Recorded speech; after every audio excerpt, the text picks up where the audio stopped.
Hello students and welcome back to channel Siraj Shaikh daily study. आज income of salary का lecture number 5 होगा, जिसे हम कवर करेंगे नए points of income of salary. Start करेंगे आज का क्लास।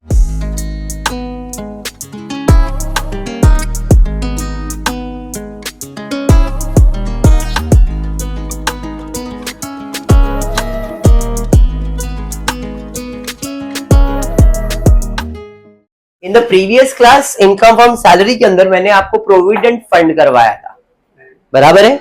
कितना पर्सन अलाउड है कंट्रीब्यूशन टू प्रोविडेंट फंड, और इंटरेस्ट 9.5%, 9.5%। अगर स्टैट्यूटरी प्रोविडेंट फंड है तो सब exam, contribution, interest, lump sum amount सब एग्जाम होता है। अनरिकॉग्नाइज्ड है तो कंट्रीब्यूशन और इंटरेस्ट एग्जाम्प्ट होता है, लेकिन लमसम अमाउंट में जो कंट्रीब्यूशन और इंटरेस्ट है वो टैक्सेबल होता है। समझ में आया क्या? और रिकॉग्नाइज्ड प्रोविडेंट फंड में लमसम अमाउंट एग्जाम्प्ट होता है subject to the rule. Done है। चलिए आज देखते हैं text book page number 99, unsolved sum है ये, ठीक है। Mrs Arora is a lecturer in Swami Vivekananda college Pune.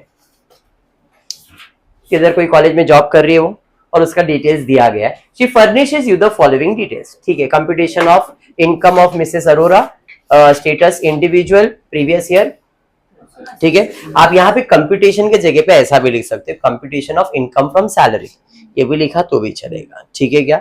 चलिए, but previous year assessment particular. सबसे पहला इनकम फ्रॉम सैलरी में उसको क्या मिल रहा है देखता, मंथली सैलरी, क्लियर बोला है मंथली सैलरी। कहीं पे ऐसा वर्ड यूज किया कि वो रिटायर वगैरह हुई है क्या? मतलब वो प्रीवियस ईयर में जॉब कर ही रही है। जब प्रीवियस ईयर में जॉब करी मतलब 12 महीने का पगार मिलेगा, तो 3600 into 12, 43,200। Any doubt in this? फिर हाउस रेंट अलावेंस कितना मिल रहा है? 450 रुपए पर मंथ, जिसमें 200 रुपए पर मंथ एग्जाम्प्ट है। 450 मिल रहा है, 200 तो एग्जाम्प्ट है, तो टैक्सेबल कितना हुआ? 250। तो 250 पर मंथ है तो इंटू 12 कर दो।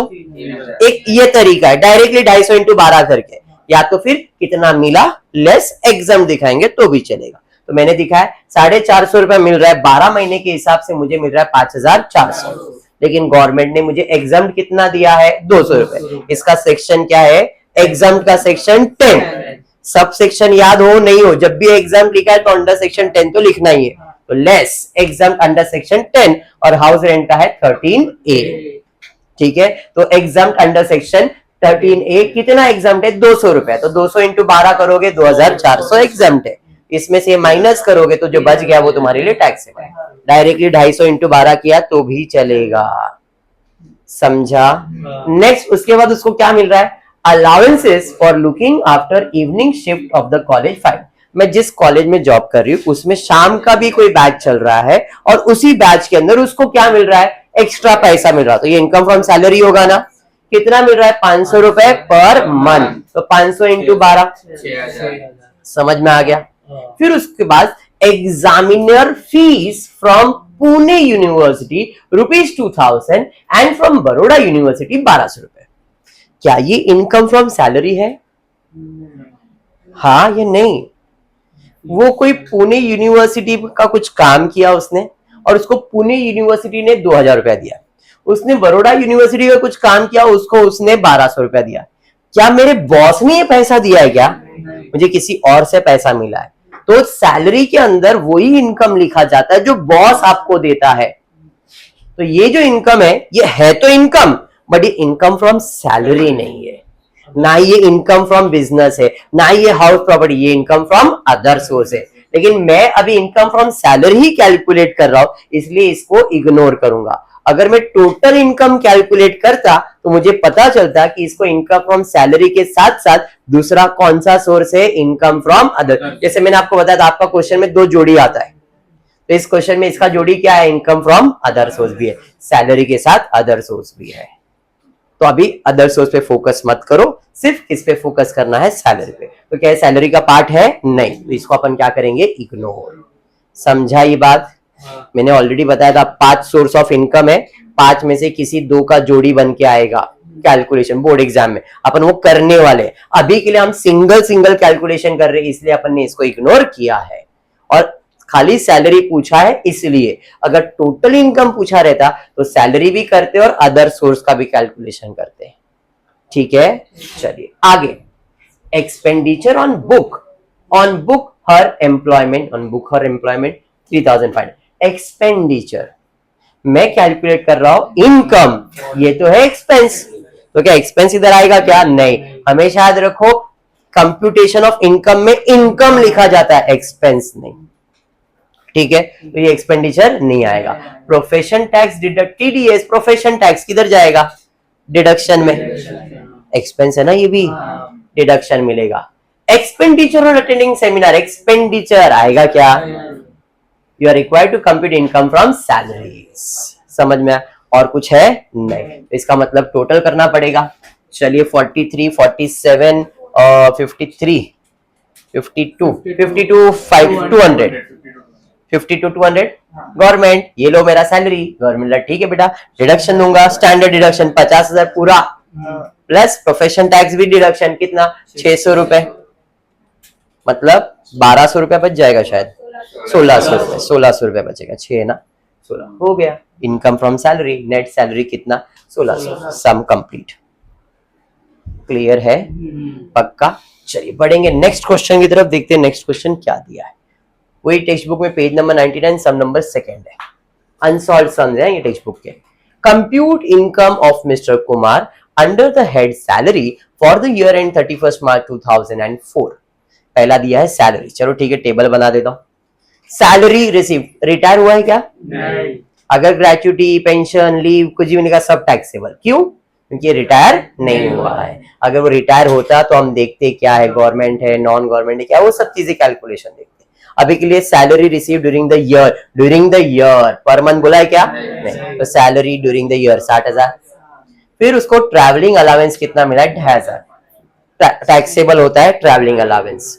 उसके बाद रिसीव डीए मतलब dearness allowance, arrear for the last 3 years, फरवरी 2015 मतलब 2014 को मिला है, 15 2014 को मिला, मतलब क्या है कि आपको पिछला कुछ भी पेंडिंग था वो सब इस साल मिला है, मिला तो है, मेरा इनकम है, और जो भी इनकम है वो मेरे लिए क्या है? टैक्सेबल है। कितना मिला है? 6,500।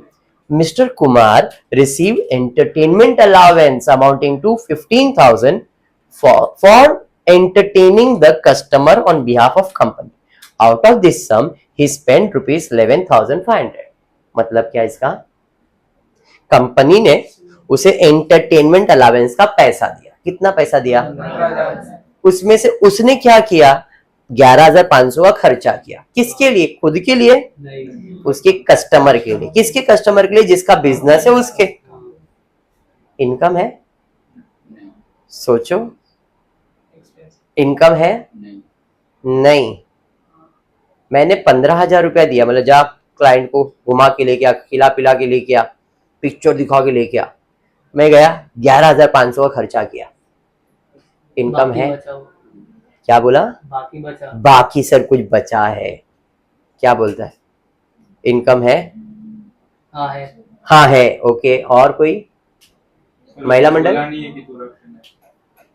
15,000 रुपए दे दिया, रिसीव्ड, उसने वापस दिया ये बोला नहीं अभी तक। मुझे 15,000 तो दे दिया ना बॉस ने, मैंने 15 में से कितना खर्चा किया ये भी मैंने बोल दिया, बाकी का मेरे को कुछ मालूम नहीं है। तो मेरा सवाल ये क्या मेरे इनकम है या नहीं है? बस यही सवाल है, छोटा सा सवाल है। सब लोग एग्री करते हो? कितना इनकम है फिर? हाँ, 3,500 है। दिख नहीं रहा है? बोनस आ गया सीधा, क्यों ऐसा? सिंपल सी बात है, पैसा मेरे बॉस ने मुझे नहीं दिया, पैसा मेरे बॉस ने मुझे दिया, बोला कस्टमर के लिए, तेरे लिए नहीं है। क्लियर बोला है, for entertaining the customer on behalf of company. तो मुझे थोड़ी पैसा दिया है, जब मुझे पैसा नहीं दिया है तो मैं तो सीधा साधा इंसान हूं। बॉस 15,000 दिया, 11,500 खर्चा किया, ये लो आपका पैसा, क्योंकि आपने मेरे लिए पैसा नहीं दिया है, आपने कस्टमर के लिए पैसा दिया है। तो बाय डिफॉल्ट सीधा साधा इंसान पैसा तो रिफंड ही कर देगा, हाँ या नहीं? समझा? अगर वो जगह पे ये एंटरटेनिंग द कस्टमर नहीं बोला रहता तो पैसा किसको मिला है? मेरे को। और पूरा पैसा मैं कितना भी खर्चा करूं वो इंपॉर्टेंट नहीं होता, मेरे को दिया था 15,000 तो मैं इनकम दिखा था 15,000, अगर मैंने खर्चा 16,000 भी किया तो मेरे को उससे कोई लेन देन नहीं, क्योंकि मेरे बॉस ने मुझे कितना इनकम दिया है, 15,000 का। फर्क समझा? उसके बाद दिया है receive bonus during the year equivalent to 2 month of basic salary. Equivalent to 2 month of basic salary कितना आ रहा है भाई? 10,000। क्यों ऐसा? 60,000 डिवाइड बाय 12 करो तो देखो 5,000 रुपए आएगा। 60,000 ईयर का सैलरी है, डिवाइड बाय 12 करोगे आपको आएगा 5,000 रुपए एक महीने का। बोनस कितना बोला है? 2 महीने का पगार। 2 महीने का पगार मतलब 10,000। समझा मनीषा? समझा मनीषा? उसके बाद क्या दिया? ही इनकर्ड फॉलोइंग एक्सपेंस। एक्सपेंस आएगा क्या? नहीं। पहला एक्सपेंस कौन सा किया है? प्रोफेशनल है, उसका तो डिडक्शन दे दूंगा मैं। Book require for employment purpose आएगा क्या? नहीं। और कुछ? टोटल एंटरटेनमेंट अलाउंस 15,000 ले लिया। मैंने अभी क्या इंफॉर्मेशन दिया आप लोग को?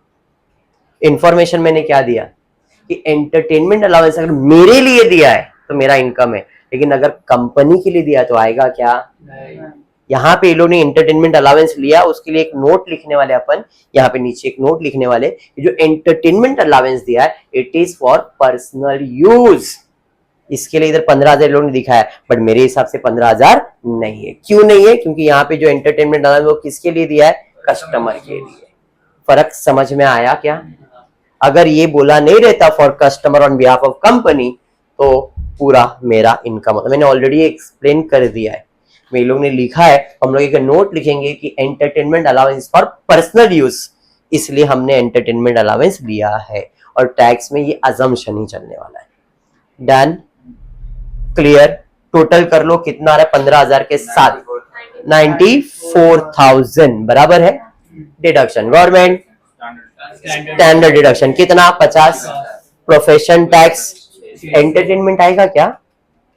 एंटरटेनमेंट नहीं आएगा। एंटरटेनमेंट अलाउंस अगर गवर्नमेंट एम्प्लॉय को मिलता तो डिडक्शन आता है, प्राइवेट एम्प्लॉय को एंटरटेनमेंट का डिडक्शन नहीं मिलता है।